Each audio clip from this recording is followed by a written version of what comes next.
de apariencia delicada, pero le aseguro que firme en la palabra del Señor, como vamos a poder comprobar.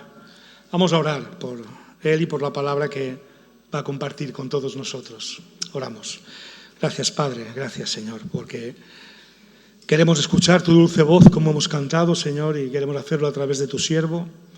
Como ya lo hemos hecho antes, ahora también esperamos de tu Espíritu Santo la unción para Romer, para tu siervo, Señor, que hoy viene a bendecir a tu iglesia en tu nombre, a traer tu palabra.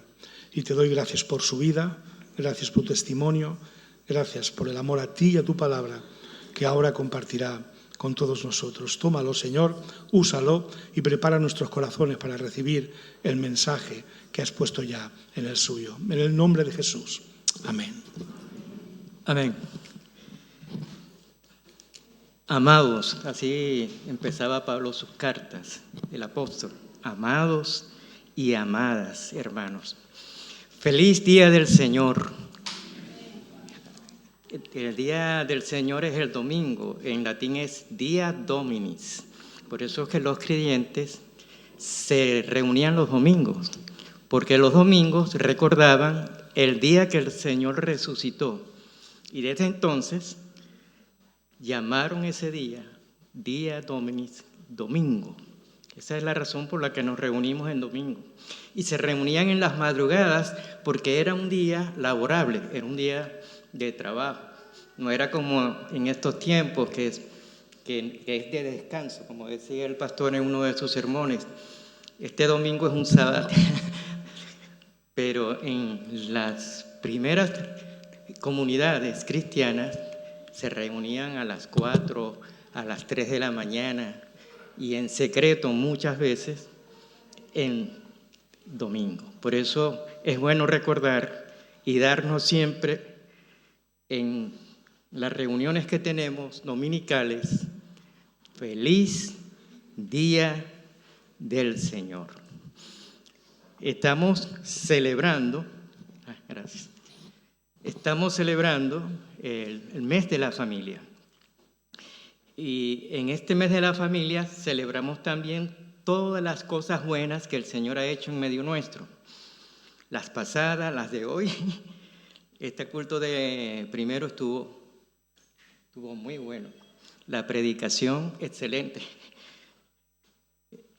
Y la reunión también estuvo bien bonita, transmitía mucho del Espíritu de Dios, del Espíritu del Señor. Estamos celebrando a Dios, pero también estamos celebrando en este mes de la familia con gratitud a nuestros ancianos, a los, ¿cómo que le estamos diciendo? Adultos mayores, a los mayores, a los ancianos, a los mayores. Estamos también celebrando esta mañana la vida de nuestros ancianos. Yo me incluyo, ¿no? Aunque me vean con el pelo negrito, también soy anciano. Estamos celebrando porque, como bien decía el pastor, son los tesoros, son sabiduría para esta iglesia. Los tesoros para esta iglesia somos los ancianos. Los que no sé si todavía hay alguno desde 1948. ¿Habrá? No sé si habrá fundadores de la iglesia, pero los fundadores o los que han tenido una historia larga, como Aparicio ya se fue, no lo veo. Vi su testimonio. Tienen una historia y un tesoro que compartir con esta iglesia. Quería agradecer al pastor también por haberme invitado a este momento de la predicación. Y quería comenzar con una bendición. Una bendición siempre debe ser bien recibida, ¿verdad? Y no quiero que vean una bendición que yo traigo para ustedes, sino que vean al Señor en esta bendición. Y voy a pedirles que estén de pie. Es una bendición que pensé para los mayores o para los ancianos, pero veo que aquí hay mucha gente joven. Pero también asúmanla o piensen en algún mayor conocido, un abuelo, una abuela o un mayor que conozcan y piensen que esta bendición es para ellos. Esta bendición dice así, de esta manera, que esta mañana el anciano de días, el Dios omnipotente, te enseñe a vivir y a caminar con la mirada puesta en la eternidad.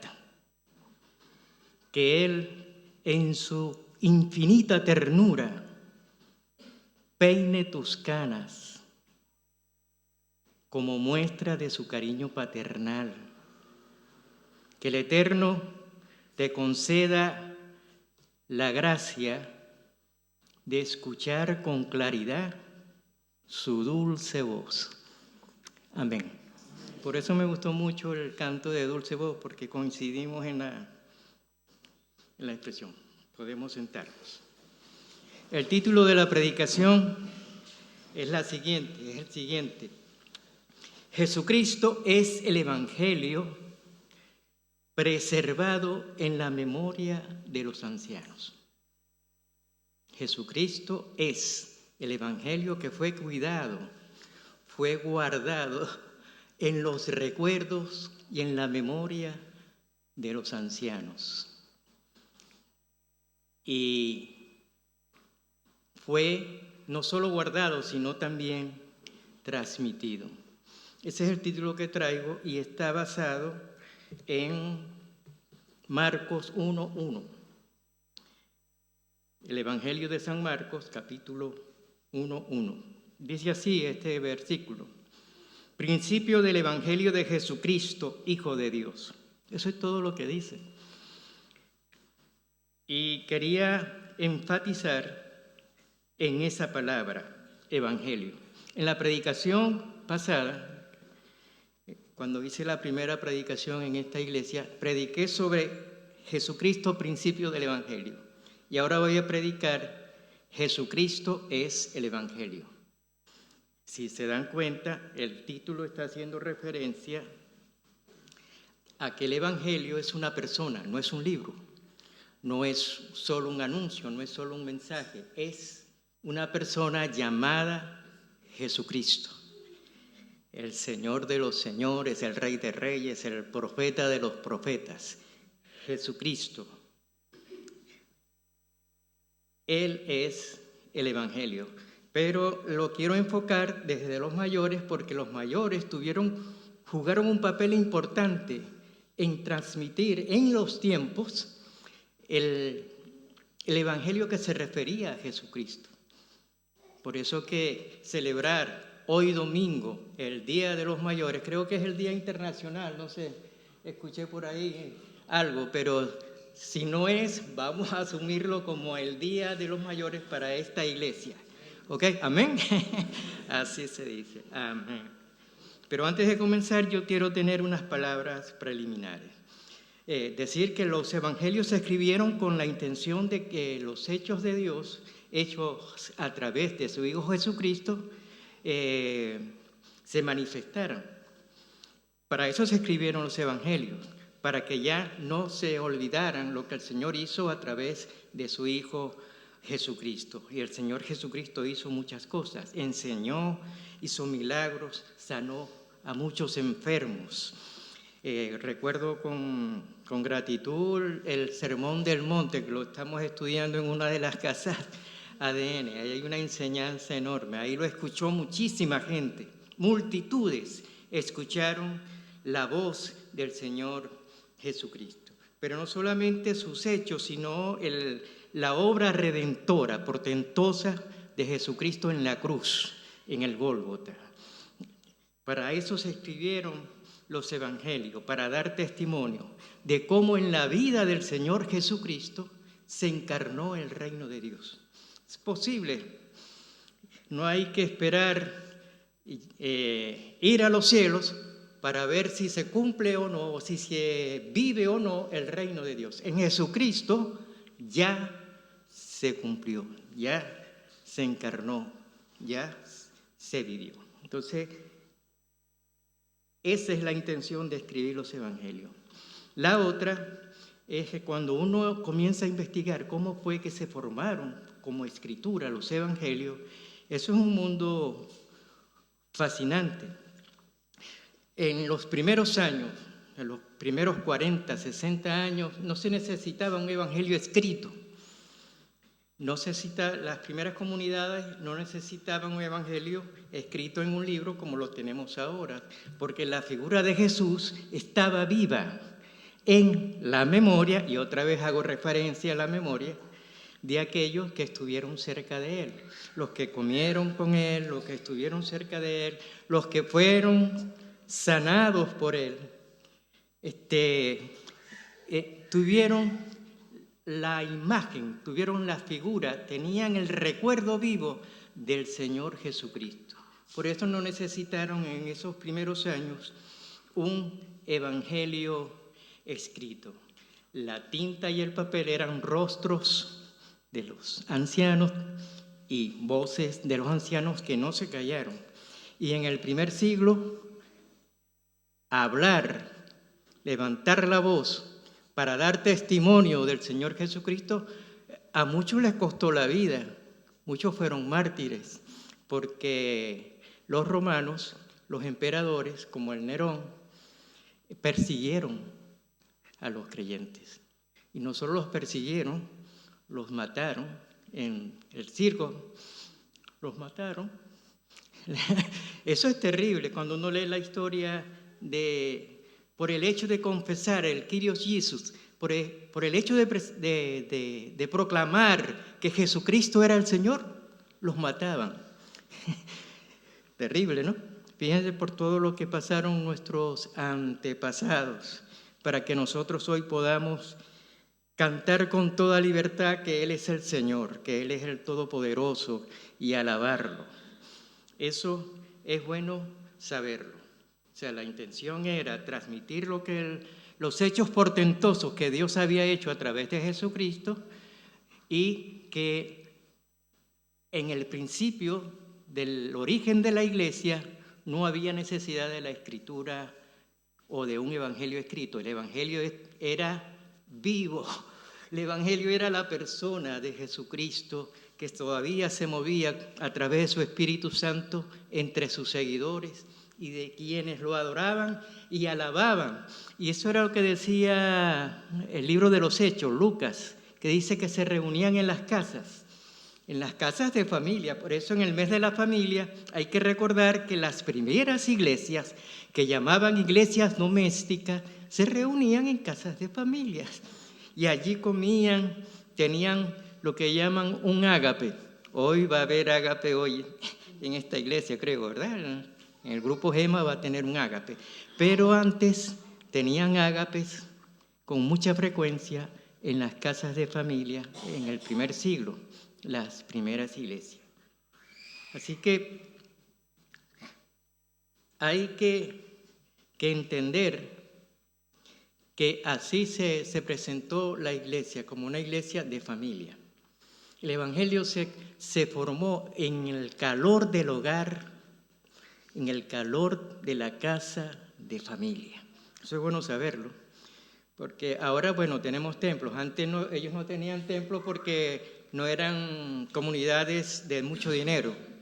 Entonces, una forma económica, ¿verdad?, de reunirse era reunirse en las casas de familia. Y cuando se dice familia, para aquel tiempo, en la época romana, la familia hospedaba no en la familia reducida, el núcleo familiar pequeño, sino que era la familia amplia. ¿La familia amplia cuál es? La que reúne varias generaciones. El padre, el abuelo, los nietos, todos vivían en la casa.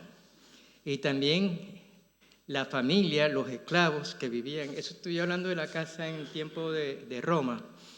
Los esclavos formaban parte de la familia, era un grupo ya más grande.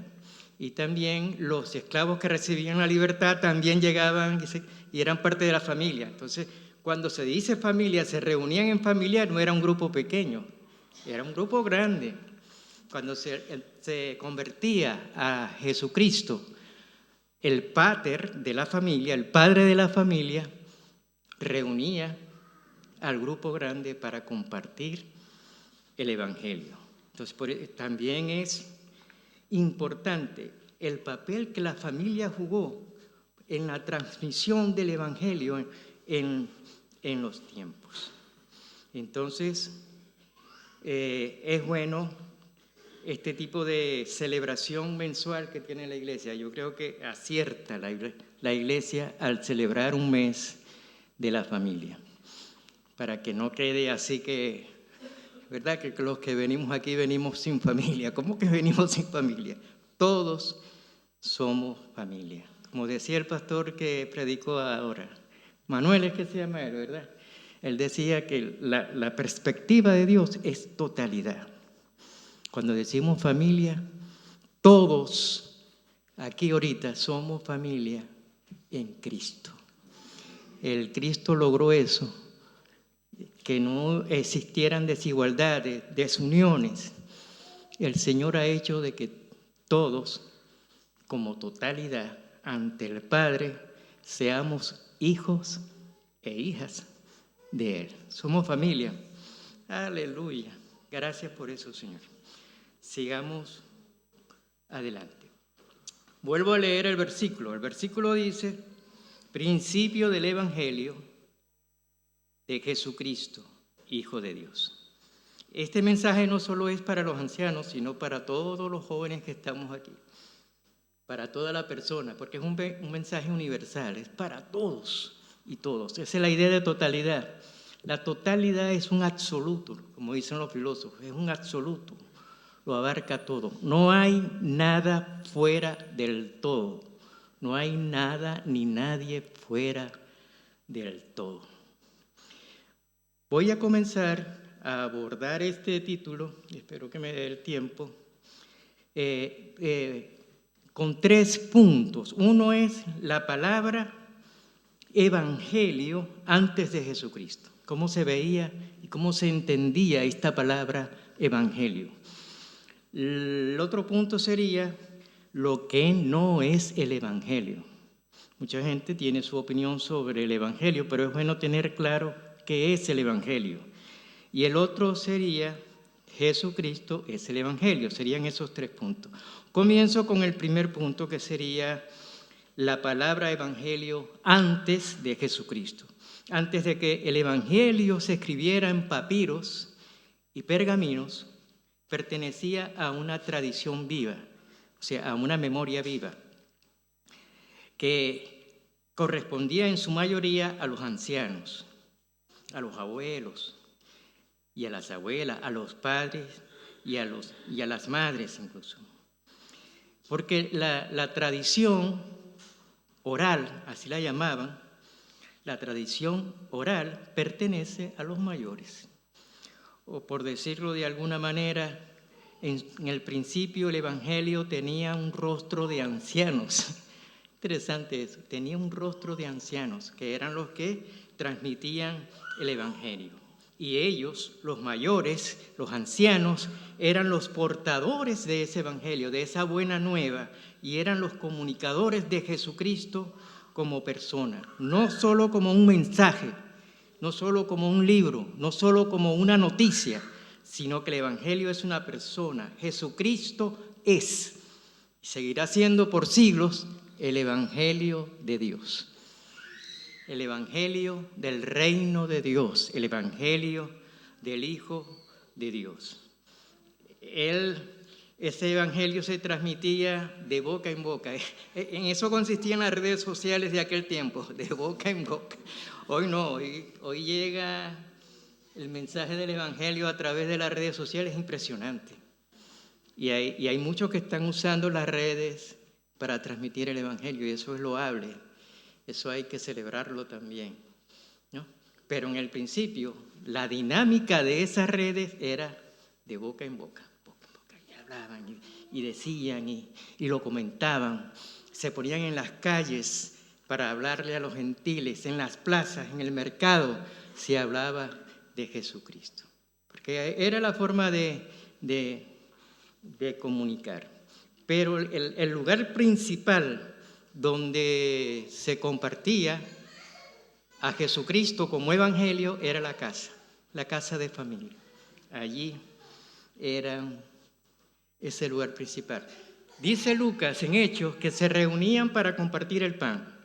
Pero como ya dije hace rato, no solamente era un pedacito de pan, sino que era una comida completa. Al final tenían la fracción del pan. Pero no solo partían el pan para recordar los relatos que hablan de la muerte de Jesús y su regreso. El relato de la cena, de la Eucaristía, como dicen algunos, sino que allí cantaban himnos, cantaban salmos, leían las cartas que enviaban los apóstoles, oraban por los hermanos enfermos, por los hermanos que habían sido encarcelados, por los hermanos perseguidos. El evangelio. Ahí en las casas se reunían para eso. Y los hermanos ancianos allí tenían su papel, pues. La casa de familia era el lugar preferido para compartir ese evangelio. Sobre todo allí compartían los que habían conocido a Jesús en forma directa, así en forma presencial, que con el tiempo se envejecieron y entonces ellos transmitieron a sus hijos, a los hijos de sus hijos, como dice el canto, los hijos de sus hijos, ellos transmitieron. Eso es lo que llamaban la dinámica de la tradición oral. Esa palabra evangelio no la inventaron los cristianos. Los cristianos no son los inventores de la palabra evangelio, ni Jesucristo la inventó. Antes de que Jesucristo apareciera, ya se usaba la palabra evangelio y se asociaba al lenguaje militar, al lenguaje político. Por eso Marcos provoca un poco cuando usa para referirse a Jesucristo como el evangelio. En su contexto grecorromano, esa era una palabra que solo podía usarse para referirse al emperador. Y cuando se usa para Jesús, no solo los perseguían porque estaban creyendo en una persona llamada Jesús, sino porque su mensaje era para tener cuidado con ese mensaje. ¿Qué quieren decir con eso de que Jesucristo es el Señor, si solo el Señor es el César? Si solo el Señor es el emperador. Cuando estos hablan de que Jesucristo es el Señor, están igualando a Jesús con el César. Y al César también lo veían como un salvador, pero un salvador político. Pero Jesucristo no es un salvador político, Jesucristo es un salvador de la vida. Él promete, y no son promesas vacías, la vida eterna, la vida plena. Bendito sea Jesús para siempre.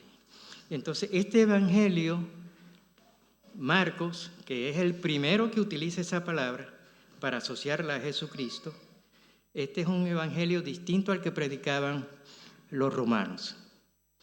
Aquí en este evangelio, Marcos se va a referir a Jesucristo como el Hijo de Dios. Por eso, y vuelvo a leer el versículo otra vez, principio del evangelio de Jesucristo, Hijo de Dios.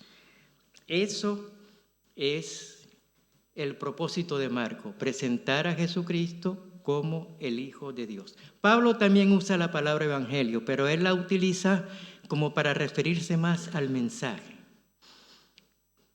al poder de Dios, dice Pablo. Pero Marcos la utiliza y la asocia a Jesucristo como persona. Fue incluso él para poder escribir su evangelio, él acude a la memoria de los ancianos que memorizaron himnos, memorizaron credos, memorizaron relatos sobre la cena, relatos sobre los milagros, memorizaron enseñanza, los dichos de Jesús. De esa fuente bebió Marcos para poder escribir este libro que nos llegó hoy. O sea, hoy tenemos la comodidad de venir aquí o tenerlo en la casa Y miren todo lo que sucedió y todo lo que aconteció para que hoy llegara este libro del Evangelio a nosotros. Así que no menospreciemos, ¿verdad?, este libro del Evangelio, porque costó vidas y, bueno, costó, incluso hay testimonios de gente que murió por eso. Marcos también bebió la fuente que él buscó, fue la de Pedro, el apóstol Pedro. Se dice que el libro de Marcos, lo que hizo Marcos fue, Marcos como alguien joven, como lo que tengo aquí delante, buscó a Pedro, que era el anciano, ¿no? Ahí ve la relación, ¿cómo llaman eso? Intergeneracional. Y en la iglesia debe darse esa relación intergeneracional, como bien decía el pastor Manuel, ¿verdad? La estrategia de los gemas es excelente, pastor, es buena, porque permite que cada grupo, ¿verdad?, se vaya conociendo, porque la iglesia es muy grande.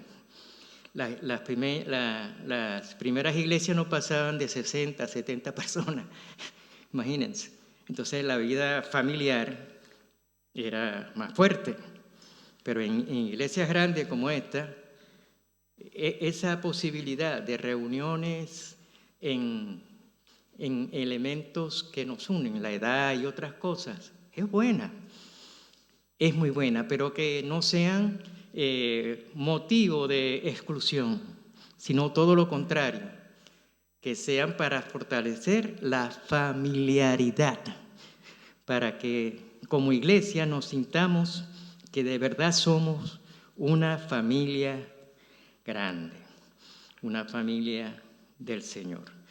Y esa relación de una generación con otra se ve en Marcos jovencito, frente a la conversación que tenía con Pedro, que era el anciano. Y Pedro le decía, yo estuve allí cuando él calmó la tempestad en aquella tormenta en el lago.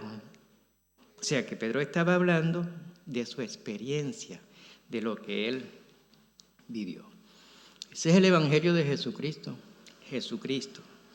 que se mantuvo en la memoria de nuestros ancianos, yo diría de nuestros ancianos, porque pertenecen a nosotros. Ahora, lo que no es el Evangelio, sería el otro punto que trato. Muchos han querido ver en el Evangelio una biografía, pero no es. El Evangelio, el libro del Evangelio no es una biografía de alguien llamado Jesús, porque no detalla tanto acerca de Jesucristo. No detalla tanto, sino que algunos aspectos. Jesús, en el Evangelio, los evangelistas ofrecen otra cosa. Tampoco es un libro de historia, porque otros han querido ver y cuestionan y critican el Evangelio porque tiene fallas históricas. Cuando lo quieren leer como una biografía, no se satisfacen. Cuando lo quieren leer como un libro de historia, tampoco dicen que tampoco es un ensayo científico. El que quiera leer el Evangelio como un ensayo científico no va a poder, no va a conseguir nada. Y tampoco es una novela, ¿verdad? Ni es una carta. Dentro de los géneros de la literatura, ¿qué es el Evangelio entonces? O sea, ¿será el producto de un escritor en medio de una oficina o dentro de una oficina con una gran biblioteca y con un escritorio grande con su tinta escribiendo, ¿verdad?, un libro llamado Evangelio? No, el Evangelio no es eso, no es un producto del genio de una mente, de algún escritor. Ya vimos que aquí para que se formara participó mucha gente. El Evangelio de Jesucristo es Jesucristo mismo. El Evangelio es un evangelio. Y ese es el aporte que Marcos hizo a la humanidad, a la literatura. La literatura del mundo tuvo que reconocer que el Evangelio es un género literario aparte. Interesante. O sea, por eso hay que leerlo como evangelio y no como novela, ni como biografía, ni como un libro de historia, ni como un ensayo científico. Dios Todopoderoso quiso que el evangelio fuera único en su género para hablar de su Hijo Jesucristo. Aleluya, así es, así fue y así seguirá siendo. Por eso, cuando uno escucha o lee que algunos historiadores así con ínfulas de que ellos sí son eruditos y los que estamos siguiendo el evangelio somos como tontos, somos como personas que no saben leer el evangelio porque son historiadores, entonces su enfoque quieren llevarlo allí, a lo que ellos, a su conocimiento, pero el evangelio hay que leerlo como evangelio, con la disposición de un corazón abierto para recibir lo que el evangelio dice. Y tiene que ver con la salvación y tiene que ver con lo que sucedió en la cruz. Otros han querido ver el evangelio como que, exalta las virtudes de alguien llamado Jesús, la grandeza, la gloria de alguien llamado Jesús. Es cierto, Jesús tenía gloria y grandeza, pero Marcos lo presenta como sufriendo mucho, muy humano, alguien que muere en la cruz. Entonces, ese Jesucristo superhéroe, ¿verdad?, que no le pasó nada o que era demasiado poderoso, Marcos hace un contraste y dice, no, él también es muy humano, se cansó, se durmió en la barca, tuvo hambre cuando fue a la higuera y no consiguió, vio que la higuera no tenía frutos. Jesucristo, alguien de carne y hueso, como tú y como yo. Humano, Jesucristo era humano. Y lo que pasa es que con Jesucristo es que en su humanidad Dios se manifestó. Toda la divinidad se manifestó en su humanidad. Con la finalidad, como decía el pastor Manuel, con la finalidad de la salvación, con la finalidad de salvar a este género, de esta humanidad, ese de con y para, con la finalidad de salvarnos. Otros pensaron que Jesucristo, el Evangelio de Jesucristo era un tratado simplemente de teología, pero no, Jesucristo es Dios. Y yo lo voy a confesar donde quiera que vaya, Venezuela, España, donde esté. Jesucristo es el Hijo de Dios, del Dios viviente, del Dios vivo.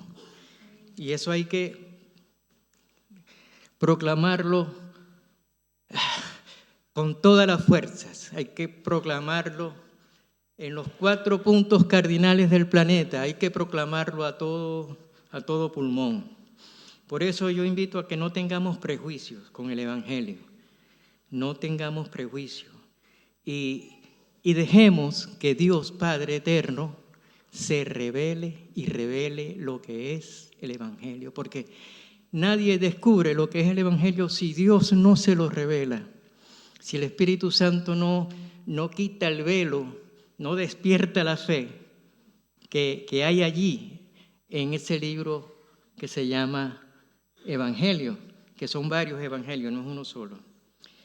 Y bueno, ya este sería el último punto, ya los que veo que me estoy extendiendo, entonces voy a terminar pronto, que sería afirmar una vez más que Jesucristo es el Evangelio. Jesucristo es el Evangelio. Y como Evangelio, Él anuncia que Dios tiene presencia en este mundo. Este mundo tiene a Dios, aunque no lo reconozca, Dios está presente en este mundo. Dios lo abarca todo. Este mundo, Dios lo llena todo. Aunque la gente no lo reconozca, aunque muchos no lo reconozcan, Dios está presente. Es lo que llaman en teología, es omnipresente. Omnipresencia, es decir, está presente en todo lugar. Aquí está presente. Muchos lo sienten cerca, Otros, no sé, pero yo lo estoy sintiendo desde que llegué en la mañana, en la predicación de ese hermano que me impactó. Y este canto de la Esther, y bueno, los que cantaron todo, hasta el pastor cantó ahí ese canto de que se escucha su dulce voz y comenzamos a temblar. Y que cuando se escucha la voz del Señor uno no se puede quedar tranquilo. El que siente la presencia del Señor no se queda tranquilo, o sea, está con ganas de que no se vaya o que la presencia de Él yo la pueda sentir en todo momento y en todo tiempo, en todo momento, en todo lugar y en todo tiempo. Por eso es bueno entender que no hay que tener prejuicio y dejar que Dios revele a la vida de cada quien, sea joven, sea muchachito, sea un bebecito, el Señor le revele a cada quien que Jesucristo es el Evangelio y que podamos rendir la vida a Él, abrir el corazón, abrir la mente, abrir el espíritu, o sea, todo lo que somos, abrirlo al Señor Jesucristo. Jesucristo es el Evangelio, es más que un profeta, porque son los profetas y las profecías las que hablan de Jesucristo. Él es mucho más que un profeta. Es más que un maestro que dice la verdad, porque Él es la verdad. Jesucristo es la verdad. Él es más que un sabio que habla de libertad, porque Él es el que da la libertad, el que nos hace libre. La verdad os hará libre. Incluso es más que un amigo que le acompaña a uno cuando está solo. Jesucristo nunca nos deja. Nos acompaña en las buenas y en las malas, en la aflicción y en las alegrías, en las tristezas y en el contentamiento. Él está allí a nuestro lado. Él es más que alguien divino que procura que solamente le den la gloria. Él es el mismo Dios presente en medio nuestro. Como decía hace rato, el Hijo del Dios viviente. Aleluya. Voy a terminar con esto recordando que el Evangelio no comenzó en una biblioteca, en una oficina con una biblioteca grande, con un escritorio, donde un escritor comenzó con su talento y su genio a producir un libro. No comienza con tinta, el Evangelio no comienza con tinta. No, el Evangelio comienza en el calor de las casas de familia, hoy que celebramos el mes de la familia, en el calor de los hogares. El Evangelio se mantuvo vivo porque los padres y las abuelas no callaron, sino que dieron testimonio de lo que vieron sus ojos, escucharon sus oídos y experimentaron en sus vidas. Y recuerdo que Pablo le decía a Timoteo, recuerda, Timoteo, que tu fe llegó porque su abuela Loida le habló del Evangelio y su madre Eunice. Es un ejemplo de cómo se transmite el Evangelio, ¿verdad? De parte de los mayores, el Evangelio de Jesucristo. Se transmite así. Bueno, hermanos, vamos a terminar señalando que si es tan valioso, si es un tesoro, los ancianos, los mayores, algunos dicen los viejos, y eso no es una palabra peyorativa. Eso es al contrario, una palabra cariñosa. Miren, a mí me dicen, hola negro, mi esposa, y yo sé que está llena de cariño, que uno sabe cuando le dicen negro por cariño, cuando le dicen, mira negro, o sea, eso es diferente. Pero sí, somos viejitos. El Evangelio, no hay que distanciar a los viejos de la iglesia, a las viejitas de la iglesia, a los ancianos, a los mayores de la iglesia. no hay que dejarlos solos. Cuando yo llegué a España y visité esta iglesia, una de las primeras actividades fue con el grupo Gracia. Y Paul, no sé dónde está Paul, no sé, Paul, ¿no? Él hablaba de la soledad no deseada. Y en España, tristemente, uno puede ver que hay mucha gente sola y que no quieren estar solas, o sea, son soledades no deseadas. Y me impactó el título del tema. Por eso, y yo creo que el Evangelio llama a no dejar solo a los ancianos. En su tiempo ellos cumplieron su papel de ser transmisores de la palabra que hablaba de Jesucristo, de los relatos, de las historias que hablaban de Jesucristo. Por eso no hay que abandonarlos, ni dejarlos solos, ni distanciarse. Y es acertado la creación del Grupo Gracia. Yo no sé a quién se le ocurrió esa idea. Ese es un ministerio, pero eso está acertado profundamente, un 100%. Igual que el Gema Esmeralda. También es una idea buenísima, acertada. ¿Por qué? Porque nos reúne como ancianos.